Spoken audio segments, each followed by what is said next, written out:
দীর্ঘ কয়েক দশক ধরে অভিন্ন নদী তিস্তা নিয়ে আন্তর্জাতিক নীতিমালার তোয়াক্কা না করে ভারত একতরফাভাবে পানি প্রবাহ নিয়ন্ত্রণ করে আসছে।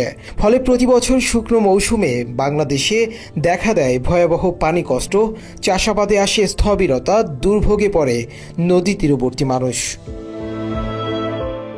ভারতের এই আচরণ বিদ্যমান আন্তর্জাতিক নদী আইন ও ন্যায়ভিত্তিক পানি বন্টন নীতির স্পষ্ট লঙ্ঘন। গঙ্গা চুক্তি থাকা সত্ত্বেও বাংলাদেশ ন্যায্য হিস্যার পানি নিয়মিতভাবে না পাওয়ার অভিজ্ঞতা ইতিমধ্যেই বারবার সামনে এসেছে। কিন্তু তিস্তা চুক্তির বিষয়ে ভারত এখনও কার্যকর কোনো পদক্ষেপ নেয়নি। এই অবস্থায় বিগত সরকার চীনের সহায়তায় একটি সমন্বিত প্রকল্প গ্রহণের উদ্যোগ নেয়, যার নাম তিস্তা মহাপরিকল্পনা।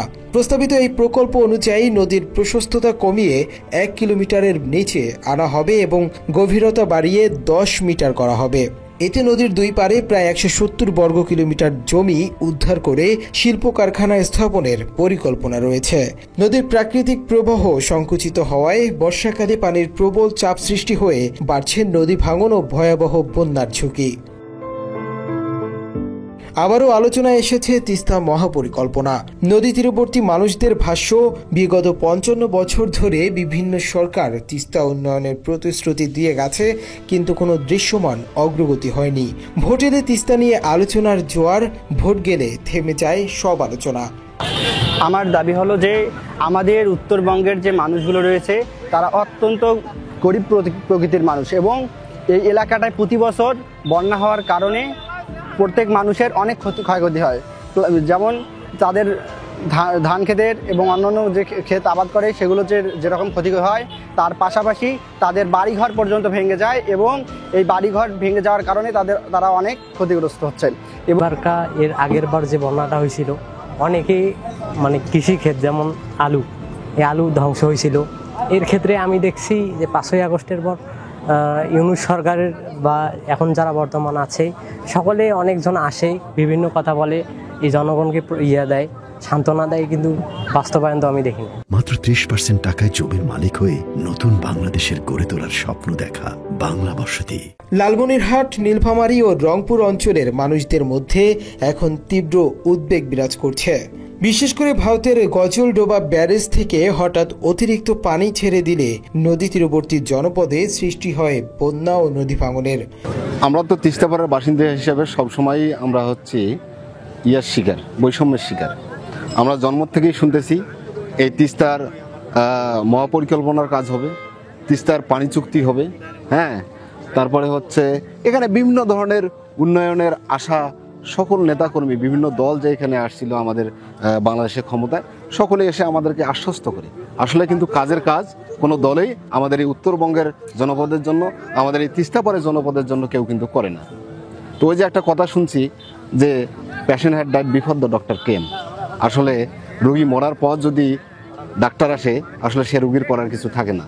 তো সেরকমই অবস্থা আমাদের তিস্তাপাড়ের মানুষ। আমরা তো ভাই নিঃশেষ।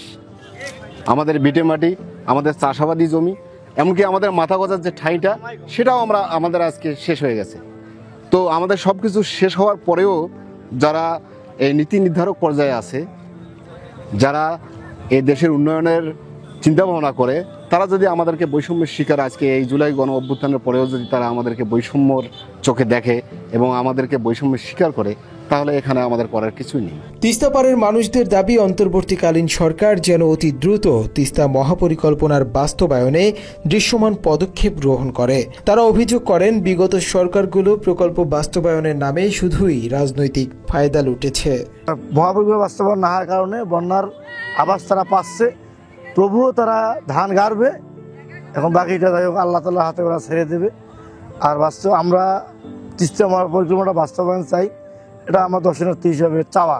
এ বিষয়ে লালমনিরহাট সদর থানার অফিসার ইনচার্জ নুরুন নবী বাংলা এডিশনকে বলেন, তিস্তার ভয়াবহ ভাঙনে ভিটা মাটি, কৃষি জমি, ফসলি ক্ষেত সবকিছুই নদী গর্ভে বিলীন হয়ে যাওয়ায় কর্মক্ষম মানুষেরা বেকার হয়ে পড়ছে। তিস্তার পানির মানুষ, তিস্তার বিশেষ করে যখন ভারতের উজানের পানি, ভারত থেকে বন্যার পানি এখানে অসময়ে ছেড়ে দেওয়া হয়, যে সময় পানি দরকার নাই সে সময় পানি ছেড়ে দেওয়া হয়, তখন মানুষগুলো বাড়িঘর গুছিয়ে অন্য জায়গায় চলে আসে আর নদীর ভাঙন শুরু হয়ে যায়। আর যখন পানি দরকার নাই তখন এই কাজটা করে, আর হচ্ছে, আর যখন পানি দরকার তখন পানি শূন্য হয়ে যায় নদীতে। এর ফলে আমাদের ফসল, এই তিস্তা অঞ্চলের মানুষের ফসল সহ সার্বিক ক্ষতি হচ্ছে। এই মানুষগুলো তখন জীবিকার অভাবে বিভিন্ন জায়গায় ছোটোখাটো অপরাধে জড়িত হয়ে পড়ে। আইন শৃঙ্খলা রক্ষার স্বার্থে তিস্তার মানুষের জন্য এই রাষ্ট্রের কিছু করা দরকার। কাগজে কলমে আলোচনা চললেও মাঠে ময়দানে তিস্তা নদী নিয়ে নেই কোনো কার্যকর উদ্যোগ। অনিশ্চয়তার দুর্ভাবনায় দিন কাটছে নদী পাড়ের মানুষের।